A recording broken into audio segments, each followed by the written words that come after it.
Hi hello എല്ലാവർക്കും സുഖല്ലേ? ഇന്ന് വളരെ എക്സൈറ്റിംഗ് ആയിട്ടുള്ളൊരു വ്ളോഗായിട്ടാണ് ഞാൻ വന്നിട്ടുള്ളത്. ഇത് നമ്മൾ ഷിൽഡനിലുള്ള ലോക്കോമോഷൻ മ്യൂസിയത്തിലാണ്. ഇത് വേൾഡ്സ് ബിഗ്ഗസ്റ്റ് റെയിൽവേ മ്യൂസിയമാണ്. 2 ബിൽഡിങ്ങിലായിട്ടാണ് ഈ മ്യൂസിയം ഓർഗനൈസ് ചെയ്തിട്ടുള്ളത്. നമ്മുടെ അടുത്തുനിന്ന് ഫീസൊന്നും ഇതിന് വാങ്ങിക്കുന്നില്ല. ഈ മ്യൂസിയം കാണാനായിട്ട് ഫീസൊന്നും വാങ്ങിക്കുന്നില്ല. ഈ മ്യൂസിയത്തിൻ്റെ ഇമ്പോർട്ടൻ്റ് എന്താണെന്ന് വെച്ചാൽ ബ്രിട്ടൻ്റെ റെയിൽവേ ട്രാൻസ്പോർട്ടിനെ പറ്റി ഒത്തിരി ഇൻഫോർമേഷൻ നമുക്ക് ഇവിടുന്ന് കിട്ടുന്നുണ്ട്.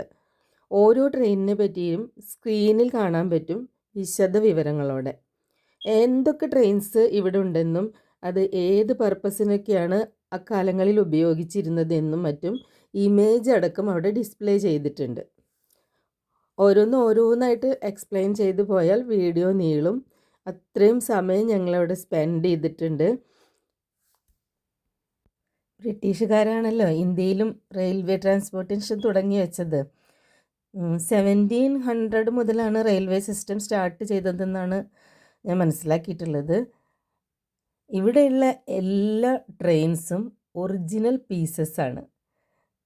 അത് വല്ലാത്തൊരു അത്ഭുതകരമായ കാര്യമാണ്. നമ്മൾക്ക് ഒരു എന്താ പറയുക, അങ്ങനത്തെ ഒരു ഫീലിങ്ങിലേക്ക് എത്തും. ഇതൊക്കെ ഓടിക്കൊണ്ടിരുന്നതല്ലേ ഒരു കാലത്ത്, ഇതെന്തൊക്കെ കാര്യങ്ങൾക്ക് ഉപയോഗിച്ചിരുന്നതാണ്. പക്ഷേ ഇപ്പോൾ അത് വളരെ നന്നായി മെയിൻറ്റെയിൻ ചെയ്യുന്നുണ്ട്. കാറ്റിൽസിനെ കൊണ്ടുപോകുന്ന ട്രെയിൻ, ആ ട്രെയിനിൻ്റെ അരികിൽ നിൽക്കുമ്പം അവിടെ ഒരു പശുവിൻ്റെ ഇത് കാണാം. ആ ശബ്ദം നമ്മൾ ഹാളിലേക്ക് കയറുമ്പോൾ തന്നെ പശു കരയുന്നത് ഇങ്ങനെ കേൾക്കും. ഓരോന്നും കണ്ടുവരുമ്പം ഒത്തിരി പാസ്റ്റിലേക്ക് നമ്മൾ അറിയാതെ തന്നെ അങ്ങ് സഞ്ചരിച്ചു പോകും.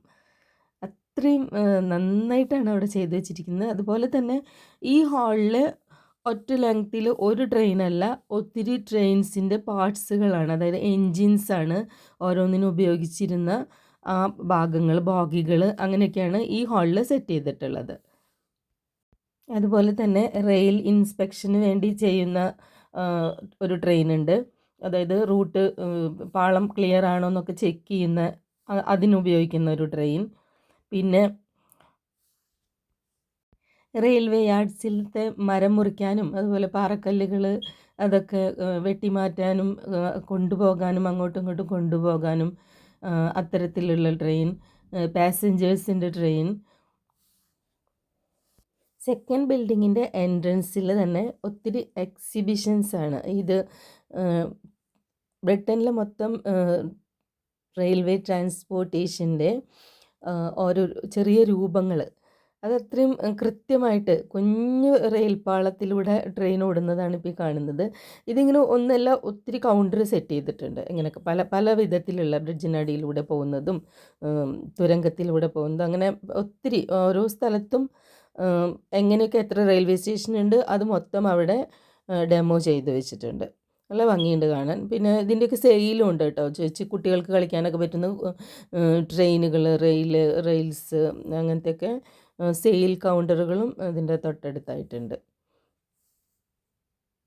ഇവിടെ ഞാൻ നോട്ട് ചെയ്തത് എന്താണെന്ന് വെച്ചാൽ, പ്രായമായവരാണ് ഈ റെയിൽ ഷോസ് നമുക്ക് കാണിച്ചു തരുന്നത്, ഒരു കുഞ്ഞു കുട്ടികളുടെ കൗതുകത്തോടെ തന്നെ. ഈ കാണുന്നത് റോബർട്ട് സ്റ്റീവൻസ്റ്റൺ എന്ന് പറഞ്ഞ ആളിൻ്റെ ഒരു ഡ്രോയിങ് ആണ്. അദ്ദേഹത്തിൻ്റെ ഹാൻഡ് റൈറ്റിങ്ങും അതിൽ കാണാൻ പറ്റും. ഈ ഡ്രോയിങ്ങിൽ നിന്നാണ് ആദ്യത്തെ റോക്കറ്റ് ട്രെയിൻ ഉണ്ടായിട്ടുള്ളത്. ആ ട്രെയിൻ അവിടെ കാണാം. UK ഫസ്റ്റ് ട്രെയിൻ ജേണി 1825 അത് സ്റ്റോക്ടൺ ടു ഡാർലിംഗ്ടണിലേക്കായിരുന്നു. ഞങ്ങളിവിടെ താമസിക്കുന്നത് സ്റ്റോക്ടണിലാണ്. സ്റ്റോക്ടണിൽ അതിൻ്റെ ഒരു മെമ്മറി ഉണ്ട്, സ്റ്റീം എൻജിൻ. അത് ഞങ്ങൾക്ക് നേരത്തെ ഞാൻ പോസ്റ്റ് ചെയ്തിട്ടുണ്ട്, സ്റ്റീം എൻജിൻ്റെ ഒരു ഷോർട്ട് വീഡിയോ. സ്റ്റോക്ടൺ ടൗണിൽ എല്ലാ ദിവസവും ഉച്ചയ്ക്ക് 12 മണിക്കാണ് ആ ഷോ ഉള്ളത്. ഇതിൻ്റെ സ്റ്റാർട്ടിങ് സ്ഥലത്ത് നിന്ന് ഒരു കെട്ടിയുണ്ടാക്കിയിട്ടുണ്ട് അവരെ. അതിൽ നിന്ന് ട്രെയിൻ പൊങ്ങി വന്ന് സ്റ്റീം കൊടുക്കും. ഇത് ഇമ്പോർട്ടൻ്റ് ആയിട്ടുള്ള കുറച്ച് ട്രെയിൻസ് ഇവിടെ ഉണ്ട് എന്ന് പറഞ്ഞില്ലേ, അതിലൊന്നാണ് ഇത്. പിന്നെ രാജാക്കന്മാരും രാജ്ഞിമാരും ഒക്കെ ഉപയോഗിച്ചിരുന്ന, അക്കാലങ്ങളിൽ ഉപയോഗിച്ചിരുന്ന ലക്ഷറി ട്രെയിൻസ് ഉണ്ട് ഇവിടെ. അത് വളരെ രസകരമായ ഒരു കാഴ്ച തന്നെയാണ്. ക്യൂൻ അലക്സാൻഡ്ര ഉപയോഗിച്ചിരുന്ന ട്രെയിനാണ് നമ്മളിനി കാണുന്നത്. രാജ്ഞി കുറേ കാലം ഉപയോഗിച്ച് പിന്നീട് രാജകുടുംബം അത് എക്സിബിറ്റ് ചെയ്യാൻ കൊടുത്തതായിരിക്കണം, പെർമിഷൻ കൊടുത്തതായിരിക്കണം. എന്തൊരു ബ്യൂട്ടിഫുള്ളാണെന്നറിയോ. അതിൻ്റെ അകത്തേക്ക് എൻട്രി ഒന്നുമില്ല, പക്ഷേ അതിനകം നമുക്ക് കാണാൻ പറ്റും, ഗ്ലാസ്സിലൂടെ കാണാൻ പറ്റും. Reading area, living room, dining, kitchen, bedroom, അതുപോലെ തന്നെ അതിനകത്ത് കിടക്കുന്ന സോഫകൾ, ചെയേഴ്സൊക്കെ കാണാൻ അത്രയ്ക്ക് ഭംഗിയാണ്. ഒരുപക്ഷെ ഈ ട്രെയിനിലൊക്കെ ആയിരിക്കണം രാജ്ഞി ഇന്ത്യയിലേക്കൊക്കെ വന്നത്. ഇത്രയധികം ഫെസിലിറ്റീസ് അന്നത്തെ കാലത്ത് ഉണ്ടായിരുന്നു എന്നൊക്കെ അറിയുന്നത് അമേസിങ് അല്ലേ. അലക്സാണ്ട്ര രാജ്ഞിയുടെ ട്രെയിൻ കണ്ടിട്ടും മതിയാവുന്നുണ്ടായിരുന്നില്ല. ഇതവരുടെ ഡൈനിങ് ഏരിയയാണ്. ആരൊക്കെ ആയിരിക്കും ഇതിലിരുന്നിട്ടുണ്ടാവുക, അവരുടെ കൂടെ ഇരുന്നിട്ടുണ്ടാവുക. കുറേ വല്ലാത്തൊരു ജേണിയാണ് അത്, പുറകോട്ടുള്ള ജേണി, ചിന്തകളിലൂടെ പോകുന്നൊരു യാത്രയുണ്ടല്ലോ, ഭയങ്കര രസമാണ് അത് കേട്ടോ. നൂറുകണക്കിന് വർഷങ്ങൾക്ക് മുമ്പുള്ള ആളുകളുടെ ലൈഫ് സ്റ്റൈല്, അന്നത്തെ ട്രാൻസ്പോർട്ടേഷൻ കാര്യങ്ങൾ, അങ്ങനത്തെയൊക്കെ നമുക്ക് അറിയാൻ പറ്റുമല്ലോ. ഈ രാജ്യത്തിൻ്റെ മെയിൻ ട്രാൻസ്പോർട്ട് റെയിൽ തന്നെയായിരുന്നു. ഞാൻ വളരെ വളരെ എക്സൈറ്റഡ് ആയിരുന്നു. അതേ എക്സൈറ്റ്മെൻറ്റോട് കൂടി തന്നെയാണ് ഈ വ്ളോഗ് ചെയ്യുന്നതും. ഇത് കാണുന്ന നിങ്ങൾക്ക് എത്രത്തോളം ഇത് ഇഷ്ടപ്പെട്ടു എന്ന് എനിക്കറിയില്ല, എങ്കിലും ലോകത്തെ ഏറ്റവും വലിയ റെയിൽവേ മ്യൂസിയത്തെക്കുറിച്ച് ഏതാണ്ടൊരു ധാരണയൊക്കെ കിട്ടിയിട്ടുണ്ടാവുമെന്ന് ഞാൻ വിശ്വസിക്കുന്നു.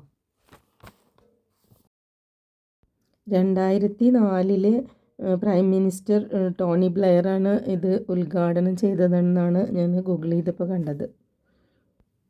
മ്യൂസിയത്തിൻ്റെ പുറത്തായിട്ട് ചിൽഡ്രൻസ് പ്ലേ ഏരിയ ഉണ്ട്. അവിടെ തന്നെയാണ് റോക്കറ്റ് ട്രെയിനിൽ നമുക്ക് യാത്ര ചെയ്യാനുള്ള ഭാഗവും അത് തന്നെയാണ്. ഈ റോക്കറ്റ് ട്രെയിനിൽ യാത്ര ചെയ്യാനായിട്ട് ചെറിയൊരു ഫീസുണ്ട്, ടിക്കറ്റ് എടുക്കണം.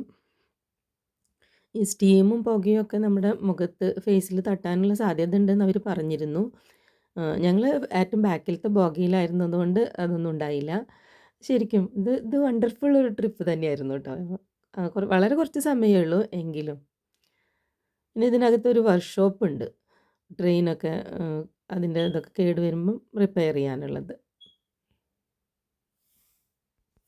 ഓരോ ട്രെയിനിനരികെയും ഒത്തിരി നേരം ഞങ്ങൾ സ്പെൻഡ് ചെയ്തിട്ടുണ്ട്. അവരുടെ ബോർഡിൽ എഴുതിയതൊക്കെ വായിച്ചും, പിന്നെ ഫിലിമിലൊക്കെ ഉണ്ടായിട്ടുണ്ട് ഇതിലത്തെ ചില ട്രെയിനുകളൊക്കെ.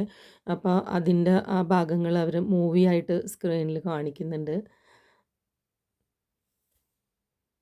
ഒരു ഹാഫ് ഡേ 4-4.5 മണിക്കൂർ ഉണ്ടെങ്കിൽ നമുക്ക് കൃത്യമായിട്ട് എല്ലാതും കണ്ട് പോരാൻ പറ്റും. നമുക്ക് ഇവിടുന്ന് സ്നാക്സൊക്കെ കഴിക്കാനുള്ള സൗകര്യങ്ങളൊക്കെ ഉണ്ട്. ഈ ബിൽഡിങ്ങിൻ്റെ എൻട്രൻസിൽ റൈറ്റ് സൈഡിൽ തന്നെ വലിയൊരു ഏരിയ അതിനായിട്ടുണ്ട്. തീർച്ചയായും ഈ വീഡിയോ നിങ്ങൾക്ക് ഇഷ്ടപ്പെടും എന്നുള്ള വിശ്വാസത്തോടെ ടാറ്റാ, ബൈ ബൈ. ഇനി അടുത്ത വീഡിയോയിൽ കാണാം.